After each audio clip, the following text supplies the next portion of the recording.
pound for pound, the pancreas is a force to be reckoned with.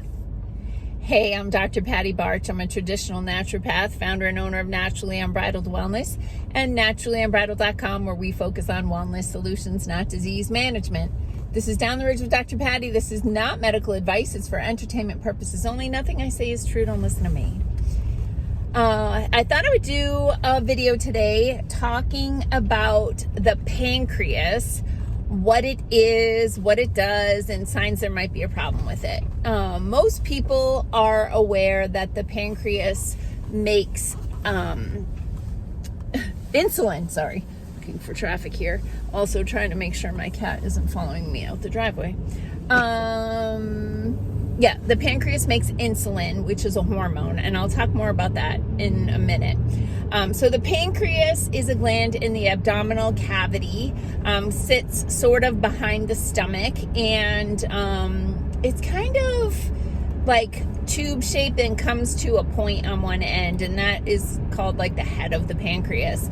And parasites, by the way, really love to inhabit the head of the pancreas, so it's not surprising that certain parasites can cause some digestive upset because they're impacting the pancreas's role in digestion. So the pancreas is an interesting gland in that it is both an endocrine gland, meaning it secretes hormones, and it's a exocrine gland, meaning it secretes something else, in this case, digestive enzymes.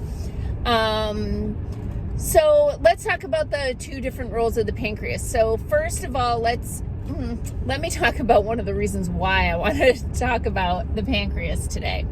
It's because 4 or 5 years ago, I started to see a marked increase in cases of pancreatic cancer. And of course, I'm a trained observer. I start looking for associations. I can't say for sure why suddenly 4 or 5 years ago, we started to see so many cases of pancreatic cancer. I have my theories, but they're just theories. But in any event, we're also seeing in the United States rampant diabetes, and mostly the type of diabetes that is due to insulin resistance, which means your cells aren't utilizing insulin very well. Again, the pancreas makes hormones and digestive enzymes. Talk about digestion first. So the pancreas secretes its digestive enzymes. Enzymes are the chemical scissors that break your food down into its component nutrients. So a steak becomes protein, which becomes amino acids, right? And so when you eat food, it starts with physical digestion in the mouth. So the teeth start to break down the food, the physical, like reducing the particle size by grinding it with the teeth. There's also saliva, and the saliva has some enzymes in there, and other things that can help with digestion. Then you swallow your food, it goes into your stomach, and in your stomach, there's hydrochloric acid, right? Stomach acid, that helps with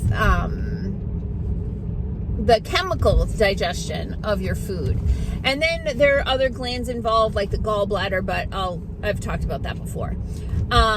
So then once your food goes through that chemical digestion in your stomach, it then leaves your stomach and goes into the first part of your small intestine, the duodenum.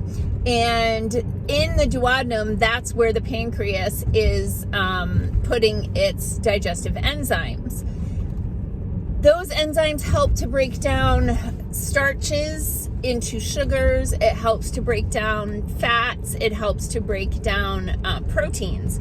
And those enzymes are very powerful and very important. So if you start to have a problem with with your pancreas, you may start to notice some digestive upset, right? You're not digesting your food appropriately, which may result in constipation, or it may result in diarrhea, gas and bloating, all kinds of problems. And so a lot of people just think that all the pancreas does is make insulin, but it's a very complicated little organ and really important. So again, it makes insulin. It also makes glucagon, which is another hormone related to how your body processes sugars in the body. But again, insulin is the hormone that when it binds an insulin receptor on your cell, it allows your cell to take glucose, sugar, out of your bloodstream and bring it into the cell for energy. Otherwise, it needs to get stored as fat or in the liver or some other places in the form of glycogen. Which can later be broke down to be used for energy. Two types of diabetes. One is now called type 1. It used to be called juvenile diabetes because it would be seen in children, often something like a birthday party. They would eat cake and ice cream and suddenly be all lethargic and have all kinds of problems, be rushed to the hospital, and it be diagnosed that they have diabetes, that their body isn't making insulin because their pancreas, they have an autoimmune disease where their pancreas is being destroyed by the body. And then those people are insulin dependent because their pancreas can no longer make that hormone. They stopped calling it type 1 and type 2 later for a couple of reasons. Type 2 is the insulin resistance kind of diabetes where your pancreas might be making enough insulin. It might actually be making excessive insulin so that the high amounts of sugar that we eat in the United States can be taken up by the cells. And those receptors get burnt out when there's so much sugar and so much energy that's completely unnatural, to be able to find and consume that amount of sugar in the wild, so to speak.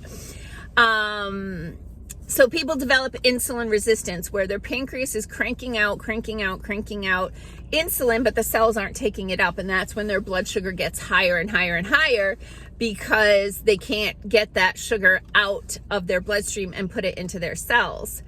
So one of my theories about this tremendous uptick in the rates of pancreatic cancer that we're seeing is because people are burning out their pancreas, because the body senses that there's high levels of sugar in the bloodstream. And so the pancreas starts to crank out more and more and more insulin, but those receptors are shut down. And of course, high levels of sugar in the body leads to high levels of triglycerides, which can cause cardiovascular problems, non-alcoholic fatty liver disease. And then, of course, there are cognitive issues with blood sugar fluctuations as well. If you have too much or too little, it's not good. You want to be in the sweet spot, no pun intended. So one interesting observation, I've been watching some of those videos about that horrible earthquake in Asia, and one thing that I noticed was I didn't see a single fat person. Not in the video I watched of them evacuating the school, not of the videos I've seen of people running out of buildings. This is a very much American problem because our food is such crap.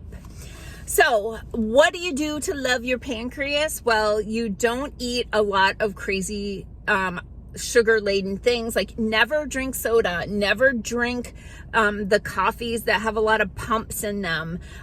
Stay away from candy and like desserts and sweets, but also bread. Like, look at how much bread we consume in this country, and that is all converted into sugar in the body, and that would include things like pizza, right? So you want to eat whole foods that come from nature, that don't come from a factory, that don't come in, a pop it in the microwave or pop it in the oven kind of package. You want to eat complex meals that have a good amount of protein, a good amount of healthy fats, not these vegetable oils, seed oils, trans fats. You want to avoid those at all costs, but you want to eat healthy fats like butter and avocados and olive oil and coconut oil and lard, right? And of course you need to eat a lot of vegetables and some fruits, but the vegetables that have bright colors in them, and also good amounts of fiber that help to keep blood sugar more stable. So some signs of pancreas imbalance. So sometimes you can have a little bit of a pain more towards your left side, but sometimes just across your abdomen in general. Digestive upset. If you start to get into the diabetic symptoms, you might notice that you're super thirsty because your body's actually trying to dilute the vast amount of sugar that's in your blood by adding more water to dilute that, which means you're going to be peeing a lot. You may have abdominal pain, and like I said, some digestive distress as well. So there are natural ways to support the pancreas, excuse me, aside from a healthy diet. You could supplement with pancreatic enzymes with every meal to take some of the burden off of your pancreas, or if your pancreas is just fried and no longer can function appropriately, taking pancreatic enzymes can really help with that. We have them in the office. And then what else was I going to say about that? Increasing or improving your insulin sensitivity. So my Metabolin product is designed to help with insulin sensitivities, to get those receptors on those cells to be more responsive to insulin, to be able to bring that glucose into the cell itself. Okay, so that's the pancreas in a nutshell. Keep dropping your comments and suggestions into the comments below, and then of course, if depending on where you're watching this, like, subscribe, share, comment, all the things you can do to help other people to get this information. Peace out, peeps. Have a healthy day and make healthy choices.